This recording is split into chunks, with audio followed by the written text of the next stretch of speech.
ஓபிடியில் பார்த்த ஒரு இன்ட்ரெஸ்டிங்கான கேஸை பற்றி இன்றைக்கி சொல்கிறேன். குழந்தையோட வயசு 2.25 வயசு. ஆனால் இன்ன வரைக்கும் குழந்தை வந்து அம்மா அப்பான்னு சொல்லலை. குழந்தை எதையும் பிடிக்காமல் நடக்கலை.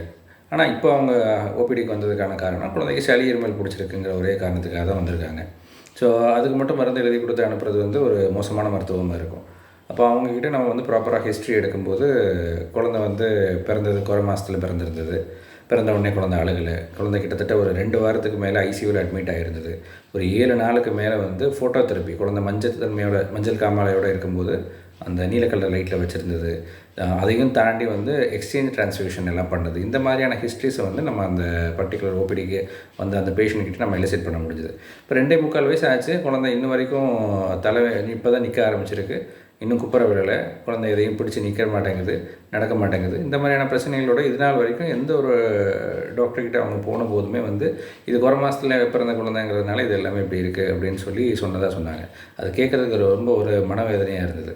இந்த மாதிரியான குழந்தைகள் வந்து ஆரம்பத்துலேயே வந்து ஏர்லி இன்டர்வென்ஷன் சொல்லி நம்ம ஒரு ஆக்குபேஷனல் தெரப்பி, ஃபிசியோதெரப்பி இந்த மாதிரி விஷயங்கள்லாம் ஆரம்பிச்சிருக்க வேண்டியது அவசியம். இந்த மாதிரி குழந்தைங்கள வந்து ரொம்ப க்ளோஸாக மானிட்டர் பண்ணிக்க வேண்டியது அவசியம். அதாவது தடுப்பூசி போடக்கூடிய டைம்லேயோ இல்லை சாதாரண ஜென்ரல் செக்கப் டைமில் அவங்களுடைய பீடியாட்ரிஷியன்ஸை போகும்போதோ அவங்க அசஸ்மெண்ட் பண்ணிவிட்டு குழந்தையுடைய ஒவ்வொரு வயசுக்கும் ஒவ்வொரு விதமான வளர்ச்சி மைல்ஸ்டோன்ஸ் வந்து ரீச் ஆகிருக்கணும்.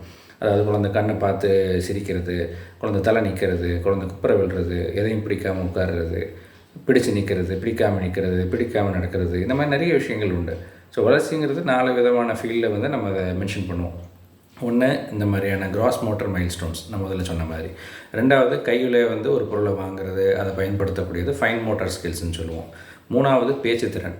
குழந்தை அம்மா அப்பா 2 வார்த்தைகள் சேர்த்து பேசுகிறது, 3 வார்த்தைகள் சேர்த்து பேசுகிறது, 10 வார்த்தைக்கு மேலே பேசுகிறது, இந்த மாதிரியான டெவலப்மெண்ட். 4வது சோஷியல். அதாவது சுற்றுப்புறத்தில் அவங்கள சுற்றி இருக்கக்கூடிய அந்த சொசைட்டிக்கிட்ட அவங்க எப்படி வந்து பழகுறாங்கங்கிறத பொறுத்து.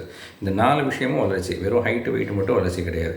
இந்த விஷயங்கள் எல்லாத்துலேயுமே அந்த குழந்தை ரொம்ப டிலேயாக இருந்தது. It was a global developmental delay. எல்லா மைல்ஸ்டோன்ஸ்லேயுமே டிலே இருந்தது. அவங்கள நம்ம வந்து அசஸ் பண்ணிவிட்டு அவங்கள வந்து proper evaluation by speech therapist, occupational therapist and physiotherapist, இந்த 3 தெரப்பிஸ்ட்டும் அசஸ்மெண்ட் பண்ண சொல்லியிருந்தோம். அதுக்கு முன்னாடி குழந்தையுடைய கண்ணையும் காதையும் அசஸ் பண்ண சொல்லியிருந்தோம். அவங்களுடைய பழைய தைராய்டு ரிப்போர்ட்டு கேட்டிருந்தோம்.